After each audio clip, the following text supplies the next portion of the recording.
Hi, everyone. Good morning, or I guess depending on where you are, good evening. Thanks for being here. We are excited to get started. Just a little heads up, we had some technical difficulties yesterday with GoToWebinar, so if at any point your screen shrinks down, just remember to maximize it so you'll be able to see full screen. With that being said, I'm going to go ahead and hand it off to Waleed, and he'll get started with the presentation.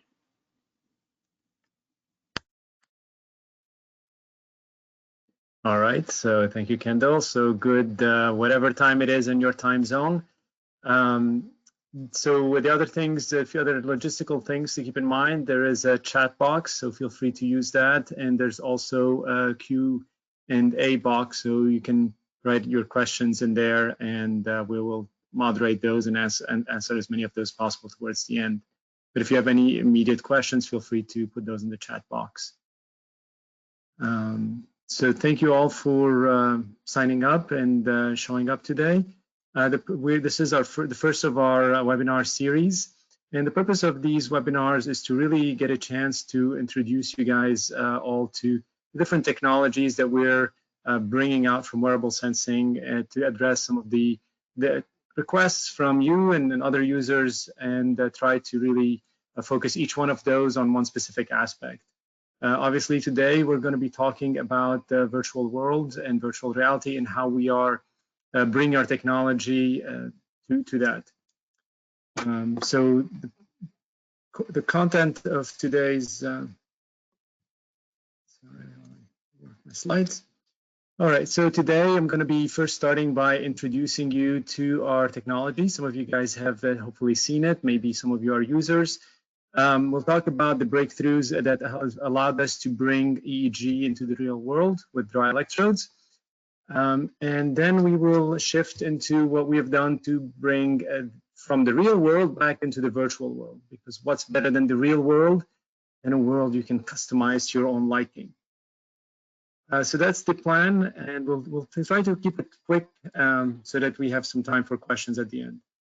So of course, there are many ways to measure brain activity. Some are stationary by nature, like fMRI, and some might allow you to be a little bit more ambulatory. Here I'm showing some examples of fMRI and FNIR systems. There are many other tools that can be had, including positron emission tomography and even implanted electrodes, which could be considered ambulatory, but are not really quite removable for now, at least. And so we're going to be focusing on EEG today, mainly because if we look at comparing these different brain measurement modalities and looking at different aspects of them, beyond just looking at their cost and spatial and temporal resolution, which are important, but also looking at ease of use to take this technology into the real world, availability, robustness to artifacts, and portability. And if we look at those, we'll notice that EEG and FNIR have a lot of pluses. In today's webinar, we're going to talk about EEG. At another time, we'll talk about EEG plus FNIRs. So what is EEG briefly? So very, very briefly, because I'm hoping most of you guys already know this, EEG is the electrical activity of a large population of neurons when they fire together and synchronously. We can see that their postsynaptic potentials propagate through the brain tissue, through the bone, through the scalp, and can be recorded at the surface. Typically, people braid the skin and put some of these electrodes that you see here in the middle. So you put some gel, they're made out of some metal, and you put some gels through that hole to go through the hair. And you can get some signals that can give you some measure of the cognitive states that are happening underneath. Here's a nice example that illustrates different states of cognition, of arousal, that can be just even visually distinguished by looking at the morphology of the EEG signal. Of course, most of us analyze the EEG data in different forms and maybe looking at it in the Fourier domain, looking at power bands, such as delta, alpha, theta, etc. So the advantages of EEG is it has really high temporal resolution. We're looking at the electrical activity of neurons. It can be inexpensive. In some cases, it can even be ambulatory. And that's generally been used for medical diagnostics and neurofeedbacks or neurocognitive research in the lab. Why haven't we seen it used outside the lab? Well, here are some of the limitations that have really prevented it from being more widely adopted. First, you have to break the skin. That means you have to take some kind of irritant or some gel with the silicon particles and rub the skin to kind of create these little micro cracks. And then you take some gel and a scary looking syringe and you apply it through the electrodes to really get a good contact going between those nice cracks that go under the skin and the electrodes. That's necessary in order to get good low contact impedance that allows you to get high signal quality. But that also makes the system very sensitive to motion electrical artifacts. The cables, if they're not shielded or the electrodes are not active, you can get a lot of sensitivity to motion electrical artifacts from the environment. Also, in order to really use this data, you need somehow to synchronize it with some information about the real world. So you need some context information that requires synchronization. So that, and usually the amplifiers used to be large and not ambulatory. Today there are some smaller ones and some that are designed to be ambulatory. But the requirement of the gels and the skin abrasion just makes it typically not practical for real or virtual world applications. So what have we done to solve this? So in this next slide, I'll be describing the technology and how we did this, but at the same time, we'll be showing you setup of a headset on a subject here with long hair. And this is Kendall, whom you just met. And this is, we're going to leave that video running in what was recorded in real time so that you can see how long it takes to set this up. And this will be less than 3 minutes. So we had a mission initially funded by DARPA to develop dry electrodes that would require no skin abrasion, no gel or liquids. We had already developed some capacitive electrodes that could measure physiological signals through fabric, and we were using those for ECG. So we took those, we added some pins to them, we added the resistive elements to them, and we used silver chloride electrode tips, and we made them go through hair. That allowed us to get really high signal quality. We had to also develop something that we call a common mode follower to allow us to record with high impedance contacts. We're not abrating the skin, we're not putting any gels. Here's a trace of a wet and dry, simultaneously recorded EEG signals. You can see that morphologies are similar. You can see the red and the blue traces are overlapping really nicely. And so we were getting better than 90 to 94% correlations between those juxtaposed side-by-side wet and dry recordings.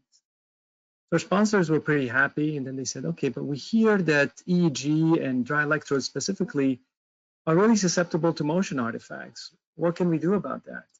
And electrical artifacts. So we spent a lot of time designing these electrodes. Here, this figure shows you, like this illustrates a spring element. So you can see that when the electrode comes and makes contact with the head, the sensor has a spring inside it that allows us to have some resistance to motion. So if the headset were to move, the electrode stays put on the scalp. We also put the electrode and the amplifier inside a Faraday cage. So everything you see here in gray and in green is a Faraday cage, and here's the backside of that Faraday cage. That means that the only place signals can come through is from the inside of from the bottom, going through into these electrode, the sensor element, and getting amplified. So everything is shielded and protected from the environmental artifacts, which are really what usually really causes high noise. The signals go through. Then so we were able to get really good low artifact signals. And then we started designing headsets that had to be easy to put on, fast to put on, and that could be worn for long periods of time, up to 8 hours or more. And of course, they also had to be ambulatory. We had to be able to get up and walk. So we had to integrate all the acquisition and all the system and all the electronics inside the headset. So with that, Kendall, can you still hear me? Yep. Okay, great. Thank you. Well, we do have one question. Anne asked, are your products certified for medical use? No, the devices are not FDA approved at the moment. They are designed for research. At the moment, they're certified as research grade tools. They are not medical devices. Good question. Thank you.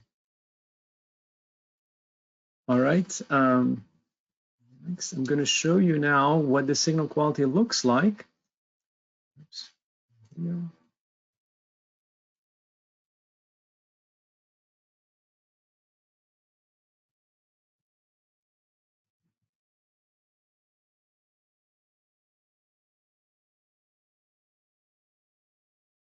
All right, so now you're seeing the EEG signals from Kendall.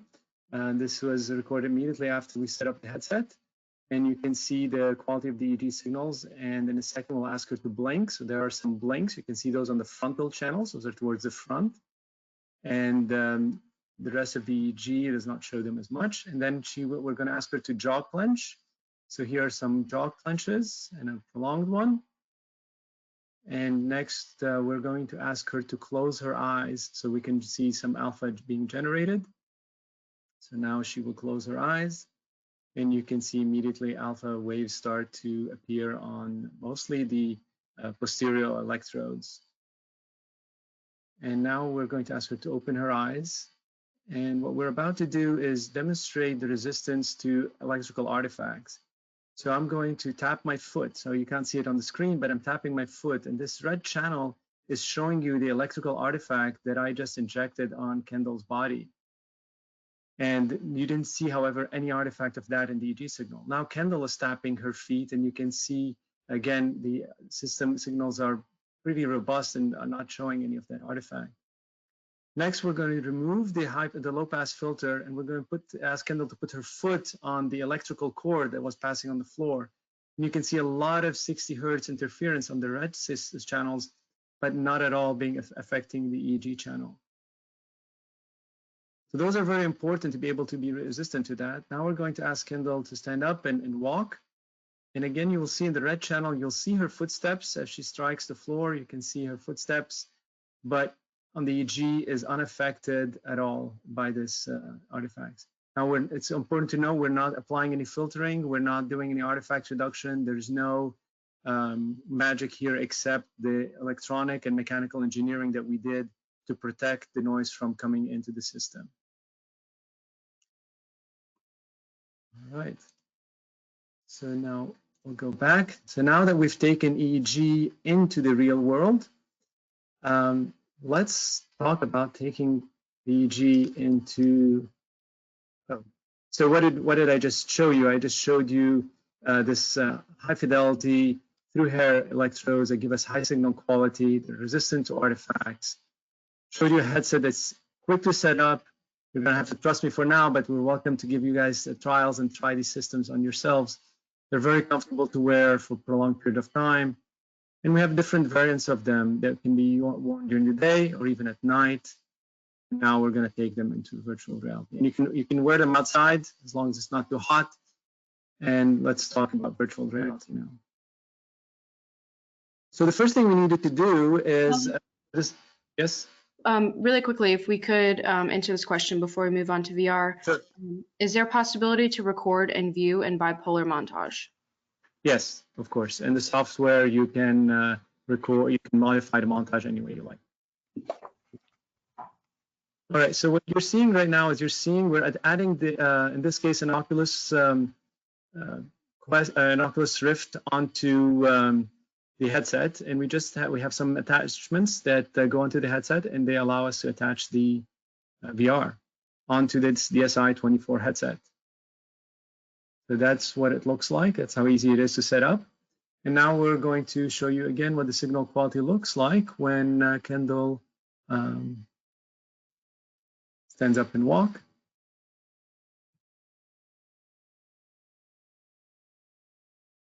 All right, so again, now she's wearing the VR, so you can't see her eyes. And you will see again her footsteps in red. And the EEG signal is unaffected at all by that. And then we're going to give her in a second some handles from the VR controllers. And we'll ask her to pretend like she's playing a game. And so you can see that the EEG signals are pretty much unaffected during all of this. So we can see her blinks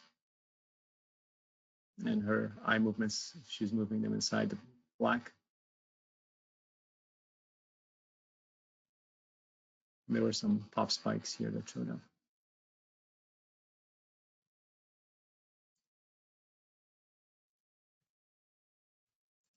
All right, so what I just shown you is that we're able to kind of have this headset that has 24 channels into it, 19 electrodes on the head, 2 ear clips, and some ports for auxiliary sensors, which we'll talk about in the next webinar. And we're able to get wireless triggers into it and store the data on it as well. And it's compatible with all these HMDs that you see here, the HTC Vive, the HTC Vive Pro I, Oculus Rift, and the Oculus Quest. Next, I'm going to show you a different headset. So this headset is also integrated with can be integrated with the HMDs, or it can be used without the HMDs. And that's how easy it is to set it up on the head. And then, of course, after that, you need to work the electrodes through the hair. So we have 2 variants of this headset. One is called the DSI-VR300, which has locations that are optimized for a P300 experiment. So they are locations that would give you an optimal P300 signal. So for those of you who are not familiar with P300, it's a type of an evoked potential, so a type of signal that the brain generates in responses in certain paradigms.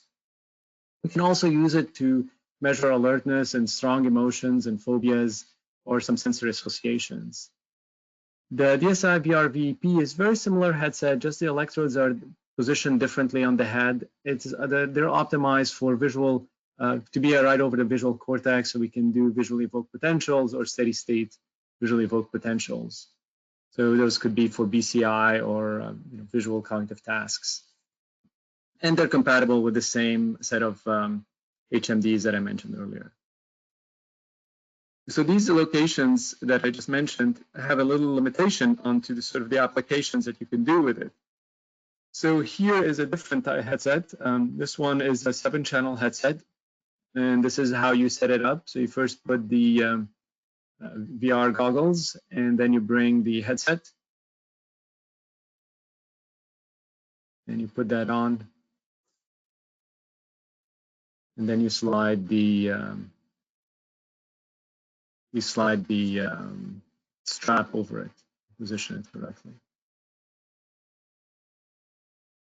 And this headset has customizable locations, so you can order it with different locations on the head.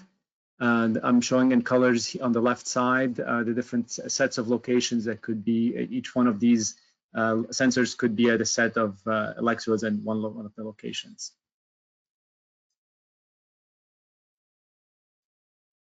So we've talked about mechanically interfacing the hardware. Now I'm going to show you how we can, some options for getting the data from the EEG into the VR environment. So first and easiest option is to use our software, and it has a built-in TCP/IP socket. So once all the data is, you've seen it streaming, you open up the TCP/IP socket and it starts streaming the data. You open up the TCP/IP socket in Unity or Unreal, and you get the data in and you decode it. We also have a C-based API that would require you to put a little wrapper around it, and now you can get the data, call the data directly from the headset without needing to have our software running. There's also an SDK. So this SDK was developed by our partners at Neurofeedback. Their SDK has a number of useful tools built into it. It has the ability to interface with either the Vive with Tobii or the HTC Vive Pro I. It can synchronize that data. It has the ability to synchronize EEG data for triggers. So we'll show you an example of that in action in a little bit. And those are important features, but they have also built in some analytical gauges to provide measures of emotional valence, as well as some metrics that can be useful for learning. That's a separate piece of software that can be purchased directly from Neurofeedback, but it works with the headset, all the headsets that I just shown you.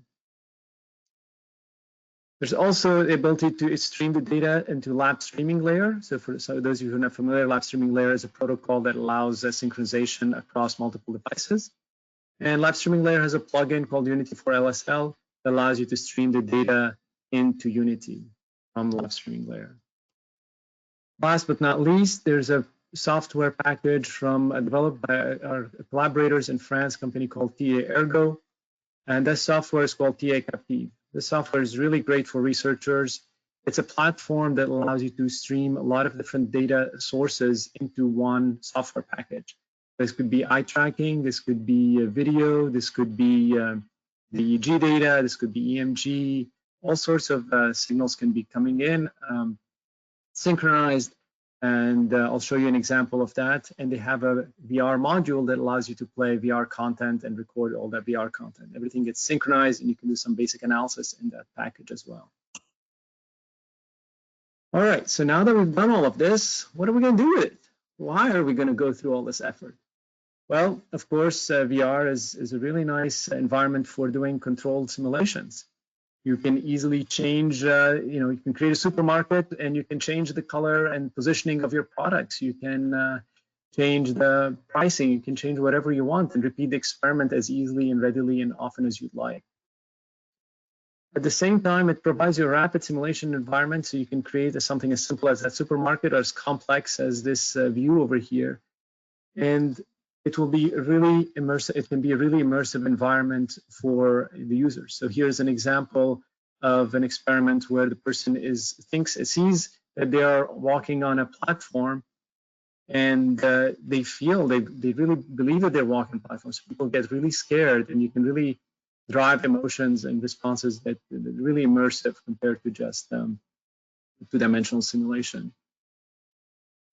With the addition of expansion tools, you're able to do quite a bit more. So when HTC Vive added the eye tracking into it, you start to be able to do some analytics and see where people are looking.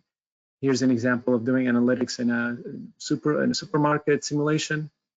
By adding haptics or motion tracking, you're able to give feedback to the body or measure the body's movements in the virtual space, so you can synchronize all of those.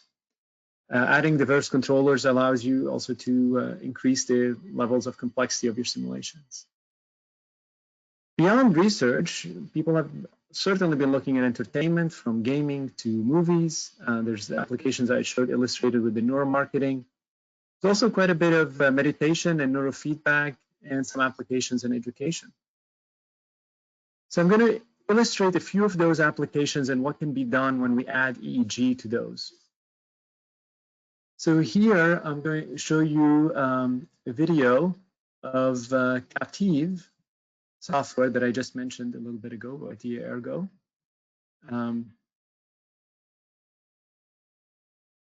So what you're seeing here is the view of the virtual reality. So you can see the person's view, what they're seeing. You can see the simulation.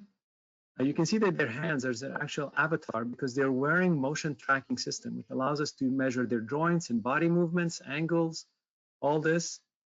And while they're performing in virtual reality, we can quantify a lot of their actions. We can get the EEG data as well in there. We can get the eye tracking data in there as well, so we can see what they're looking at. All of that gets synchronized by the software, and then you're able to analyze some of this data rather quickly, with some built-in tools that are in the software and that allow you to produce some summary reports. So this is an example of an application of EEG and VR.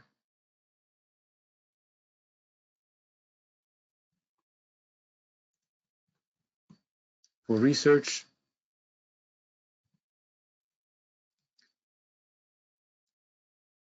Next, I'm going to talk about neurofeedback in VR. So neurofeedback is the ability to train your brain to do some specific task. It's really useful to do neurofeedback in VR because you can improve patient retention, which is often a problem in neurofeedback. People don't want to come back for 20 to 40 sessions. The immersion can be really helpful for conditioning for fear or pain. VR can suppress pain instantaneously. So those are really useful aspects of it. And you're able to provide some interesting content as well. So here's an example that we recently developed with a company called Zupor.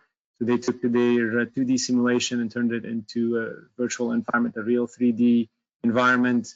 That's called Zupor Air. So the neurofeedback happens as the plane flies.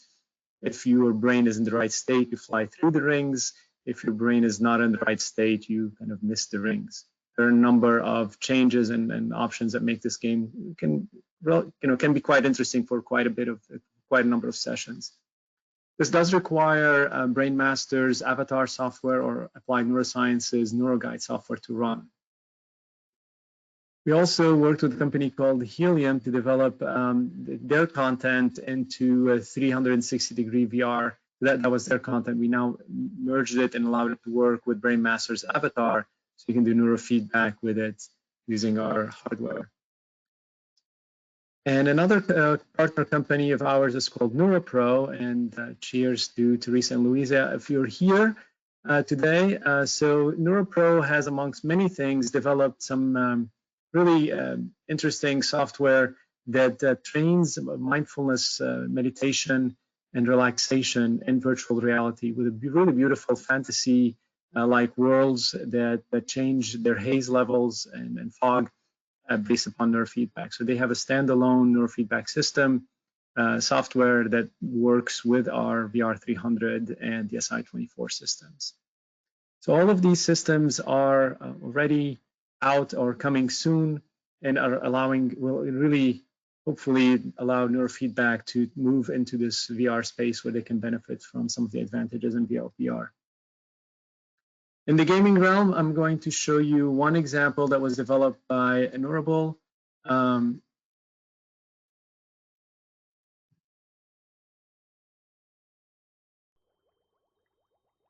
So in this simulation here, you're going to see an application of a P300 and eye tracking.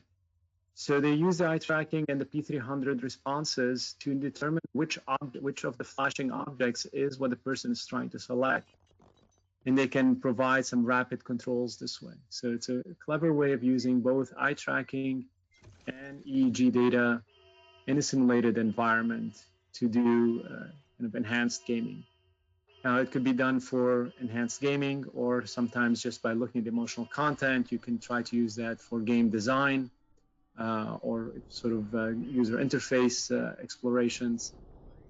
In this case, you're playing the game and the P300 determines the actions that you are doing.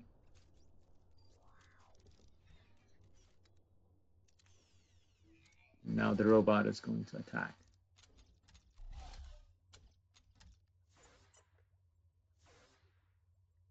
And by with your brain, by selecting the flashing object, you can transform it into balloons.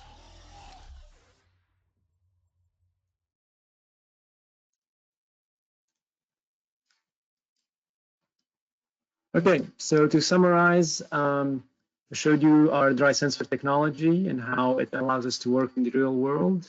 Allows you to record high quality EEG that's resistant to artifacts.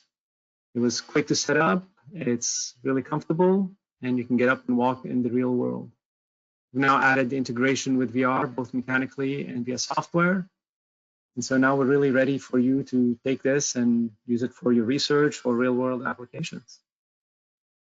So with that, I open the floor to questions. All right, we have quite a few questions. First, on the display of the EEG, is there a filter applied in real time? Yes, you can apply basic filters in our software. So the data that you were seeing was filtered from 1 to 50 hertz. You're able to remove those filters. There's hardware filters that are set at 3 millihertz, so 0.003 hertz, and 150 hertz. But within that and the software, you can apply basic low pass and high pass filters. We do not have a notch filter. We do not need a notch filter, thanks to the thanks to our shielding and COM mode follower. There was no artifact removal algorithms applied in anything you saw today. Okay, next, how are the electrodes cleaned after use? Great question, thank you. We include a power brush and a container in which you put some 70% isopropyl alcohol, IPA, or rubbing alcohol, and then you dunk the power brush into the container, and you take that brush and you clean the headset after each use. It takes about a minute or less for most of the headset. You clean all the electrode surfaces with the power brush, as well as all the foam pads and any parts that come in contact with the user. Okay, next. I've seen the VR headset with Neurable. I thought they were creating it. Does Neurable only make the SDK? So we created the headset in collaboration with Neurable. It was based on their requirements for interfacing with the VR. No, we make the headsets. That's our technology inside.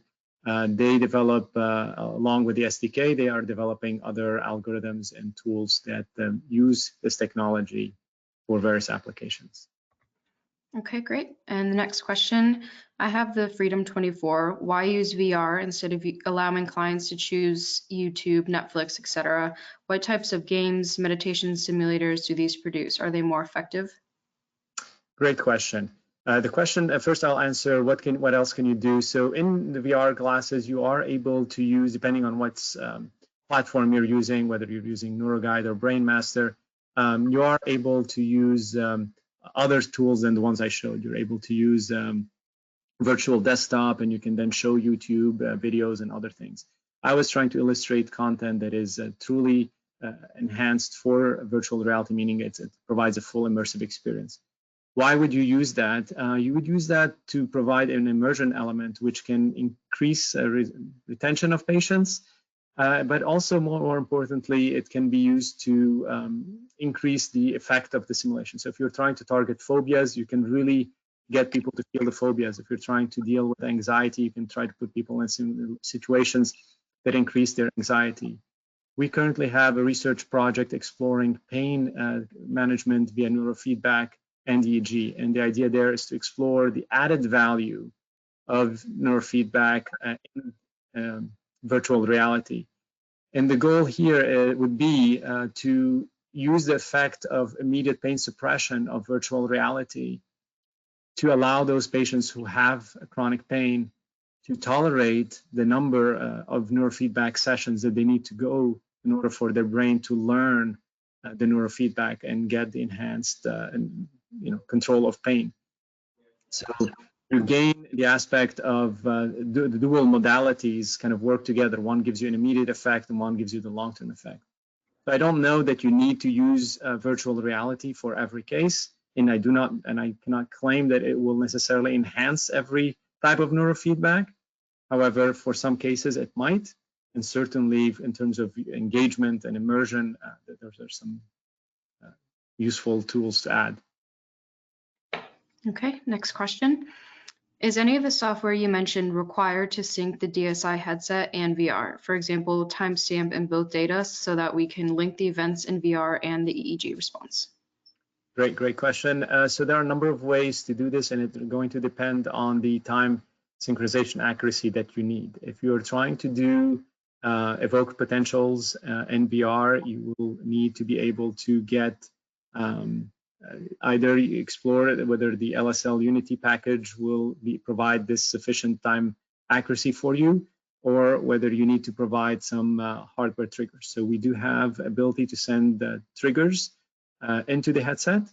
We have not yet implemented a photo detector that is small enough to fit inside the VR in order to get something off of the VR screen. However, by using screen duplication methods, you're able to have the photo detector placed on an external screen, and you can put your markers on that screen so that you can have a photo detector detect the onsets of flashes or events and send those as wireless triggers into the headset. So yes, there are a number of ways to synchronize the data, including the ones I mentioned, the SDK, the Neurable SDK, the LSL for Unity, the TA captive software. All of those can provide varying levels of synchronization and timing accuracy. Great. On the topic of synchronization, can you use multiple EEG headsets in synchronized mode? Yes, you can. Fantastic question. So yes, you can play games together or synchronize multiple people. Again, we have a trigger hub that has wireless synchronization to the headsets. So you're able to send the same trigger to multiple headsets, and you can use those triggers to time align the data. You can, depending on which software solution you're using, if you're using lab streaming layer, they they can dump their data directly into there. If you're using TA Captive, you then have two files, you merge them together and they synchronize pretty quickly and easily. So there are a number of options to do this, and yes, you can do that. Okay, this next question, what is the weight of the whole system, the EEG plus VR? Great question. It's going to depend on the size of the particular headset you're using. So the heaviest headset we have is 600 grams. It's a little over a pound. I'm not familiar exactly with the weights of the VR headsets. However, they vary as well, depending on the type and make of VR headsets and whether they have wireless or wired. There are too many of them, but they also range. Some of them are pretty heavy, some of them are pretty lightweight. The nice thing about some of the headsets and the harnesses we're putting in them, so they end up balancing themselves quite well. The VR300 is really nicely balanced. So it actually almost feels like it's reducing the load off of the front because it's lifting it back up a little bit, and the same with the other ones. So it doesn't, when you're in the VR environment, you forget about the weight of all of this anyway. Okay, next question. These topics are really interesting. Nevertheless, have you thought to implement your dry EEG devices in the detection of vigilance fluctuations, for example, in the case of excessive daytime sleepiness or microsleep? Yeah, so indeed, we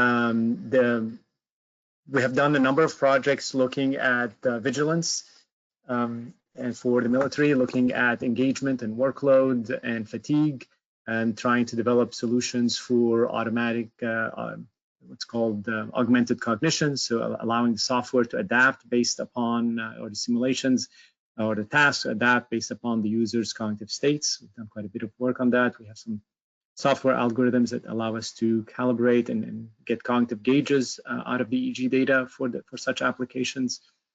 Specifically for driver fatigue, we ourselves haven't done that specifically. We do have some customers and users of our technology that are exploring different algorithms and different driving conditions and simulations. I'm not sure what specific features they're looking at in their EEG signals, but there is quite a bit of interest in such applications. And one of the bands that I don't think I showed it today, or actually I did briefly show it, the DSI-4 band was initially designed for sleep applications, but really focusing on napping applications to try to kind of help optimize daytime naps or resting for drivers in between long hauls. So the answer is it's something we are interested in, and if you're interested in exploring that further, please feel free to reach out to us. We'd be happy to explore that with you further. Okay, and it looks like this is the last question. Do you see actual applications of EEG in future commercially available VR games with cheap and reliable EEG devices?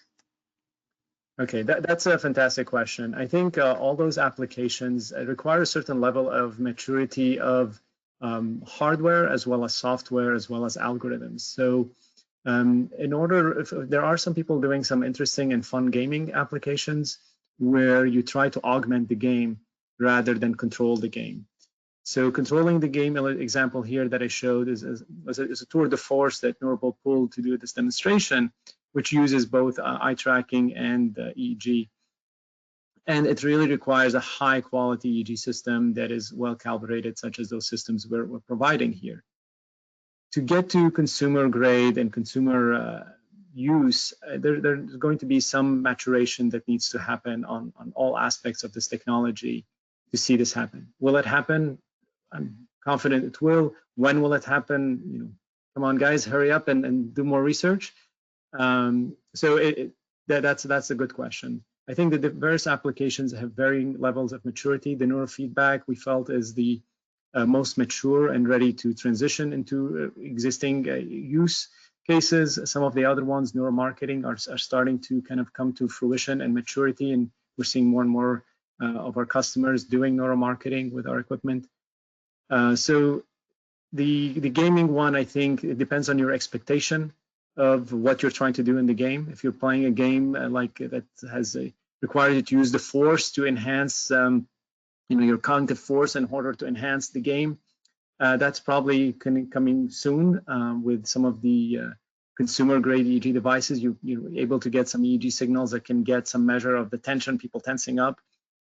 So you might see some things like that. But when you talk about really seeing some things that are using EEG and to do something more profound than that, that's really reliable, that will be a little short while away. But hopefully still coming soon there.